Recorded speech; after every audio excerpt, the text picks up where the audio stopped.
Bien bonsoir mortel, je suis heureux de vous retrouver pour ce nouvel épisode de ce narratif. Et oui, je sais, cet épisode a mis sa vie à sortir.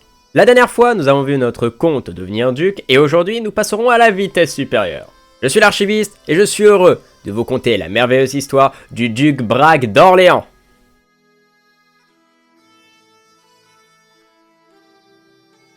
Nous nous sommes arrêtés durant la guerre du soulèvement des vassaux du duc de Toulouse, et comme énoncé durant le dernier épisode, Braque abandonna le duc à son sort, le laissant gérer seul la guerre. Pour ceux qui l'auraient oublié, Braque s'est fait indirectement trahir durant la guerre. En effet, le duc de Toulouse le laissa affronter les ennemis seul, et évidemment il perdit la quasi-totalité de son armée, et en plus, il perdit son maréchal. Pour le punir, notre duc ira voir le pape dans l'ombre, afin de lui donner des preuves, obtenues de façon totalement légale, sur l'hérésie de ce dernier. Et après plusieurs jours de débat, le duc de Toulouse fut excommunié, n'est-ce pas merveilleux? Malgré la guerre, il y a quelquefois de bonnes nouvelles, comme le 20 juin 903, où le duc de Neustrie partagea sa connaissance de la philosophie avec Braque. Mais assez parlé, la guerre est enfin terminée, le duc perdit son titre, devenant un faible et ridicule vassal. On pourra dire tout ce qu'on veut, c'est bien fait pour lui. Et le plus drôle dans tout ça, c'est que la femme de Marc fut emprisonnée, annulant donc le mariage et donc l'alliance convenue. C'est vraiment pas une grosse perte en réalité, le duché de Toulouse n'est plus économiquement prêt à se relever, ni même de reformer des troupes, et c'est pas sur eux qu'on va pouvoir compter lors de la prochaine guerre.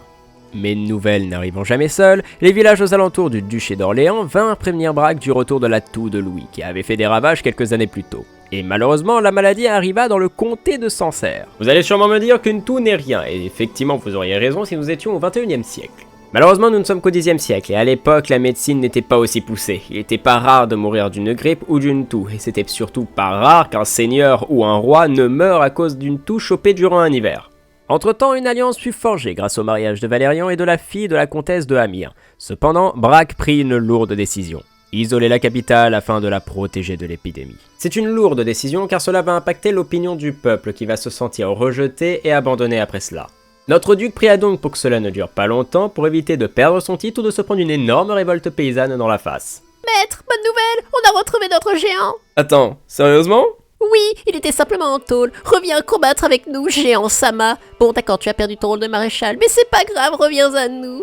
Pendant que les médecins de la cour étaient en train de se tirer les cheveux en voyant l'avancée de l'épidémie, la duchesse Cunégondi proposa à Braque d'aider Marc, maintenant célibataire, à trouver un bon parti. Cela était une offre magnifique, mais il demanda si c'était pas possible d'aider aussi Valérian, même si celui-ci avait déjà trouvé. Et la réponse fut simplement oui. N'est-ce pas merveilleux de voir que même les voisins veulent que la famille de Braque prospère? L'avenir ne peut être que radieux pour eux. Le 23 juillet 904, le roi fut attaqué par une armée de vagabonds dirigée par un nain, tout droit sorti des mines de la Moria. Braque profita de cette occasion pour demander un mariage entre Marc et l'une des filles du roi, et précisément la plus vieille. Malheureusement, tout fut anéanti en voyant qu'elle était déjà mariée au fils du comte de Guilhem. Je sais pas pourquoi, mais j'ai l'impression de le voir partout, ce fameux comte, à croire qu'il veut destituer Braque. Mais bon, changement de plan. Marc fut donc marié à la fille d'un dirigeant étranger ayant une assez grande armée. Malheureusement, le gamin commencera à insulter son père de plein de noms d'oiseaux. Il n'a pas l'air d'avoir apprécié le changement constant de femme.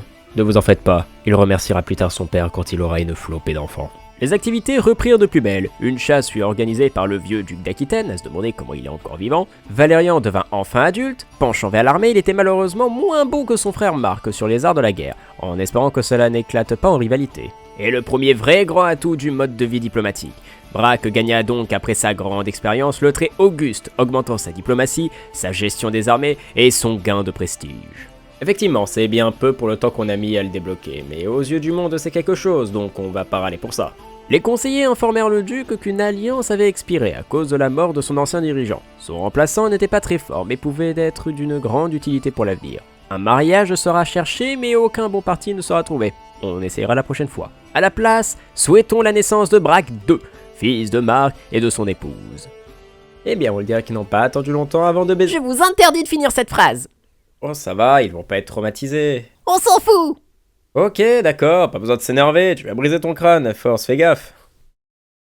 Qu'est-ce que... Et là, vous le sentez, mon crâne? Ça fait mal.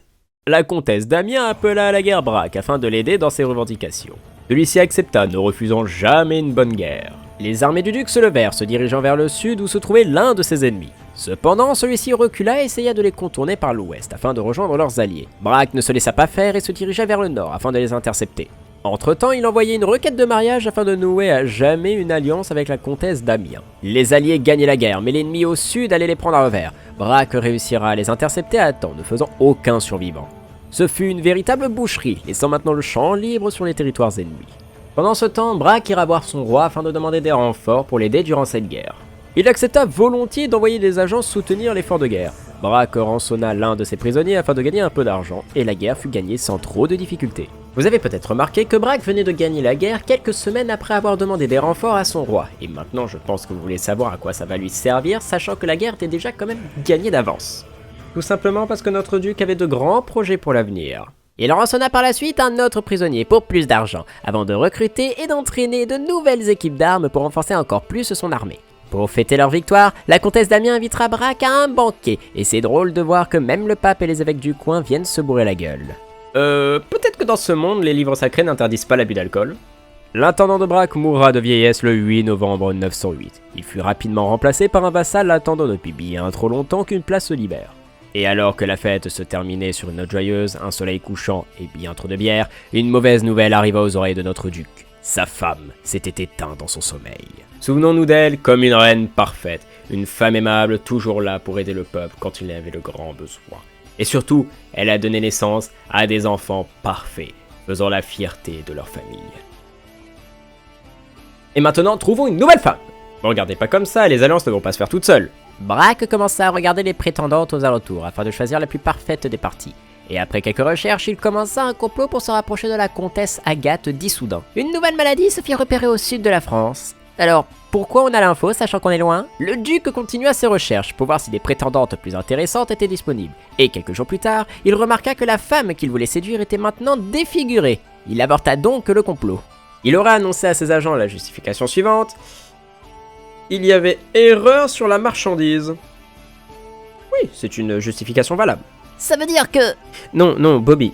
Toi, ce n'est pas pareil. Tu es immortel, tu es une demi-divinité, et puis surtout, tu n'as pas besoin de dormir ni de manger, donc maintenant tu arrêtes de discuter et tu retournes travailler.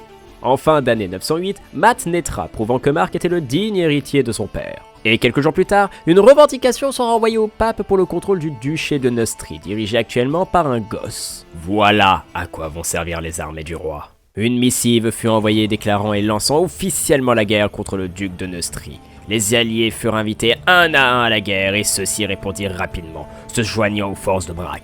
Tout devait être méticuleusement réfléchi afin de gagner la guerre. La première forteresse fut assiégée avec l'arrivée des alliés apportant avec eux nombre de munitions et nourriture. Et Braque regarda cette guerre se faire, pensant à l'avenir mais ayant tellement peur que son plan foire qu'il était à la limite du craquage mental. Ah, j'avais oublié ce détail.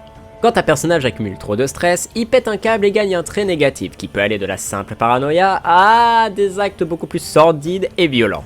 Cependant, nous pouvons essayer d'éviter cela en baissant le niveau de stress. Mais si vous le baissez pas atteint, il aura les pires traits possibles. C'est pourquoi il organisa une fête pour déstresser, pendant que du côté de la guerre, cela ne bouge pas trop. T'es en train de ruiner ma narration. Vite, essayons de rattraper le coup. Bobby, il se passe quoi du côté de la fête? Eh bien, après l'arrivée de tous les invités, on constata que tout le vin avait tourné, empêchant tout le monde de boire. Braque ouvrit donc sa réserve personnelle afin de satisfaire tout le monde. Un des invités commença à embêter dangereusement le roi et le duc calma tout le monde de manière diplomatique. Et après cela, pas grand chose, la fête se termina et Braque évita de sombrer dans la folie. Bonne nouvelle alors, ce qui veut dire on retourne à la guerre. Après la prise du fort, la grande armée avança afin de continuer ses conquêtes et les ennemis reculèrent de peur. Cela n'empêcha pas les troupes de Braque de s'installer devant le prochain fort avant de lancer un siège destructeur. Et au passage, Braque n'est plus malade. Ah oui, tous les événements depuis la déclaration de guerre à maintenant, Braque était malade. Ah oui, plus résistant que ça, tu meurs. Se demandant quelle sera la prochaine victime de leur armée, les troupes de Braque avancèrent dans le comté de Bayeux. Cependant, les troupes ennemies firent le tour afin de reprendre les territoires déjà conquis. Ils ne vont pas se laisser faire si facilement, sauf que l'ennemi fuira vers le nord. Cette guerre en devient ridicule quand même, on dirait un jeu du chat et de la souris.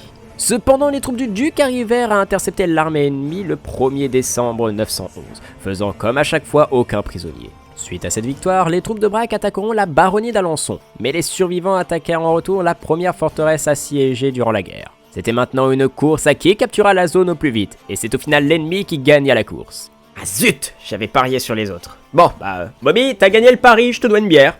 Ouais. Se dirigeant pour reprendre la forteresse, une nouvelle course se lança entre les deux armées, et après un bel hiver, c'est au final les troupes de Braque qui gagnèrent. Ils eurent même l'audace d'aller affronter et gagner contre l'armée ennemie. Quoi de mieux qu'une boucherie après une prise de forteresse, vous allez me dire? Après cette bataille, l'ennemi fut repoussé loin dans son territoire, et Braque prit possession du pont afin d'empêcher tout échappatoire. Il entama alors une percée pour prendre plus de territoire, mais c'est au même moment que son fils Ticus devint adulte, devenant un amoureux des livres et des connaissances du monde. L'ennemi arriva à contourner la rivière pour prendre une nouvelle fois la première forteresse, lançant une nouvelle course. Cependant, à cause de leur retard, les troupes de Braque gagnèrent la course et vinrent permettre à Braque d'imposer ses buts de guerre et de gagner le duché. Merci d'avoir regardé cette vidéo mortelle, j'espère qu'elle vous a plu. Encore désolé pour le retard de celle-ci, mais je n'avais pas prévu autant de problèmes avec mon matériel. Cependant, j'ai deux petites choses à vous dire. La première, c'est que je vous remercie infiniment. Nous avons dépassé les 150 mortels sur cette chaîne et c'est vraiment quelque chose d'énorme, alors vraiment merci pour ce soutien. Et la deuxième, je voulais faire une dédicace toute particulière à la guilde des narrateurs qui sont des mortels qui font tout autant des narratifs que moi. Leur travail est juste parfait, moi c'est ma petite Madeleine de Proust et je vous mets donc dans la description leur Discord afin de les rejoindre. Sur ce, on se retrouve dans 2 semaines pour la suite de nos aventures et n'oubliez jamais qu'on vous observe.